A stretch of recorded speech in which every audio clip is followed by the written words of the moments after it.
गुजरात में इस साल के अंत में या अगले वर्ष के शुरू में विधानसभा के चुनाव होने हैं और कांग्रेस एक बार फिर से चुनाव हारने पर आमादा नजर आ रही है।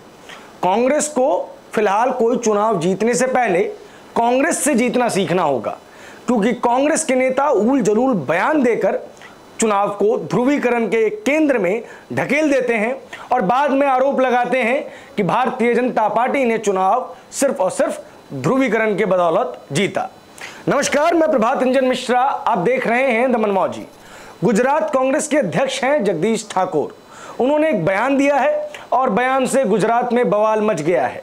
ठाकुर के बयान से विश्व हिंदू परिषद इतना भड़क गया है कि उसने कांग्रेस दफ्तर के बाहर हज हाउस के पोस्टर लगा दिए हैं। लेकिन आखिर क्यों? इस सवाल का जवाब हम आपको इस वीडियो में देंगे और ये भी बताएंगे कि ऐसा क्या हो गया कि कांग्रेस को ये बयान देना पड़ा, यानी कि जमीनी राजनीतिक समीकरण का सारा लेखा जोखा। ठाकुर ने कांग्रेस के एक कार्यक्रम में कहा था कि देश के संसाधनों पर पहला अधिकार अल्पसंख्यकों का है। आपको ये बयान मनमोहन सिंह के बयान से मिलता जुलता नजर आ रहा होगा। दरअसल ये बयान मिलता जुलता है भी, क्योंकि गुजरात कांग्रेस के अल्पसंख्यक सम्मेलन को संबोधित करते हुए ठाकुर ने पूर्व पीएम मनमोहन सिंह के बयान का जिक्र करते हुए ही ये बात कही। गुजरात में इसी साल विधानसभा चुनाव होने वाले हैं और इसे लेकर सियासत गर्म है।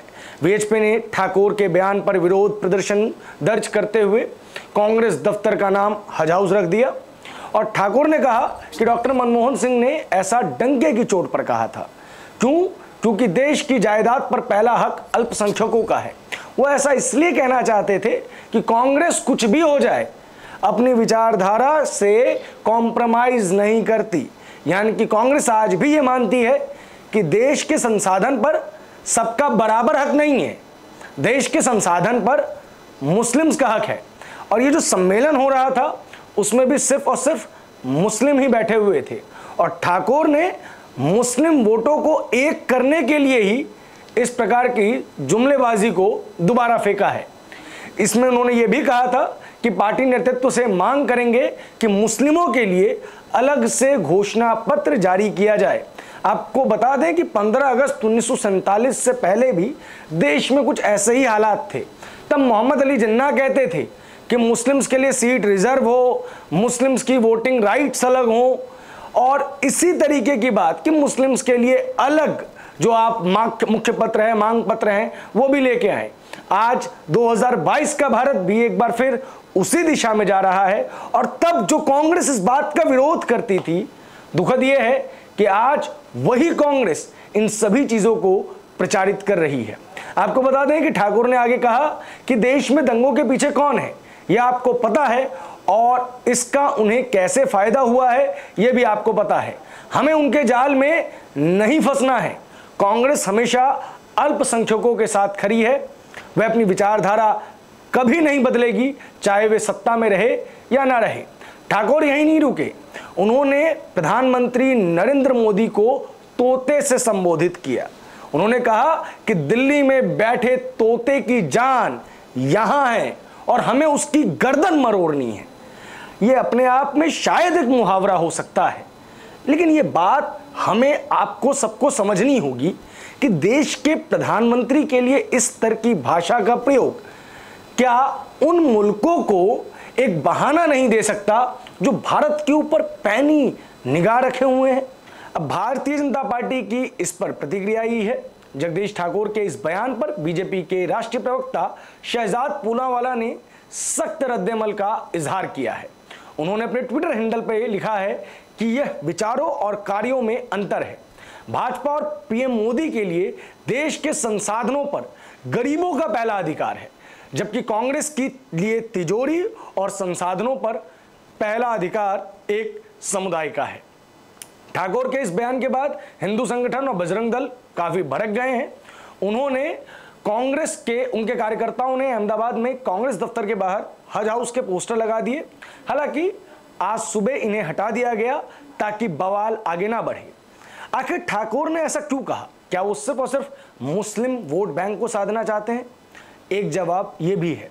दूसरा जवाब यह है कि यह बात जगजाहिर हो चुकी है कि प्रगतिशील हिंदू वोट बैंक कांग्रेस के हाथों से छिटक चुका है।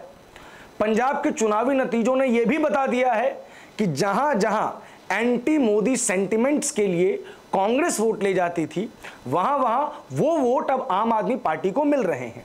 इसका बहुत बड़ा उदाहरण मध्य प्रदेश में है, जहां पे पार्टी ने पहली दफा ही एक मेयर सीट पर चुनाव जीत लिया है। इसका उदाहरण आपको चंडीगढ़ में भी मिलेगा, जहां पे मैक्सिमम सीट्स आम आदमी पार्टी ने जीती। स्पष्ट रूप से जो एंटी मोदी सेंटिमेंट्स वोट हैं वो अब कांग्रेस को ना मिलकर उन पार्टियों को मिल रहे हैं जो भारतीय जनता पार्टी से अच्छा मुकाबला कर सकते हैं।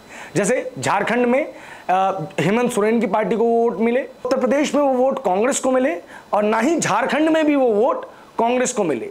इन दोनों जगहों पर ये वोट उन दलों को मिले जो भारतीय जनता पार्टी से लोहा ले सकते थे।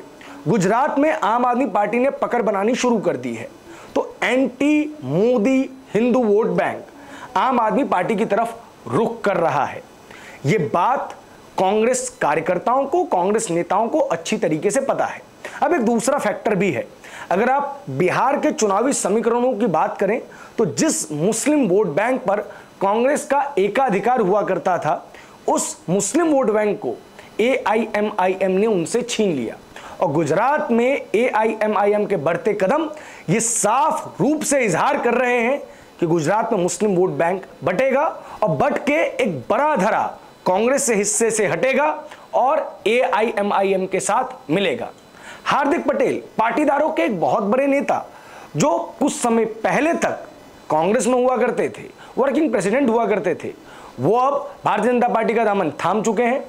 इस हिसाब से पाटीदार वोट बैंक, जिसने पिछले चुनावों में कांग्रेस को एक संजीवनी दी थी, आज वो संजीवनी भी कांग्रेस के पास नहीं है। ऐसे में मुस्लिम वोट बैंक को प्रभावित कर, एक पक्ष में वोट करने की अपील कर, कांग्रेस किसी तरीके से अपने बेस को मजबूत करने की कोशिश कर रही है। लेकिन कुछ लोग कुल्हाड़ी पैर पे मारते हैं, कुछ पैर ही कुल्हाड़ी पर मार देते हैं। कई बार इस तरीके के बयान दूसरे संदर्भ में देखे जाते हैं। आपको याद होगा कि जब 2014 के लोकसभा चुनाव होने थे, पूर्व PM मनमोहन सिंह ने इस तरीके के बयान दिए, और उसका नतीजा यह हुआ कि कांग्रेस ने अपने इतिहास का सबसे बुरा प्रदर्शन 2014 में किया, और वो अब तक इससे नहीं उबर पाई है। पिछली दफा गुजरात में कांग्रेस ने अच्छा प्रदर्शन किया था, लेकिन इस तरीके की बयानबाजियां सॉफ्ट हिंदू वोटर्स को कांग्रेस से छिटकाएगी, और शायद कांग्रेस गुजरात में अपना वही हश्र करना चाहती है जो वो देश की राजनीति में कर चुकी है। फिलहाल इस खबर में इतना ही। आपको हमारी बात कैसी लगी कमेंट बॉक्स में जरूर बताएं। अगर आप इस विश्लेषण से सहमत हैं तो भी अपनी प्रतिक्रिया दर्ज करवाएं, और अगर आपकी मुझसे असहमति है तो मुझे ठीक करने का प्रयास करें। धन्यवाद।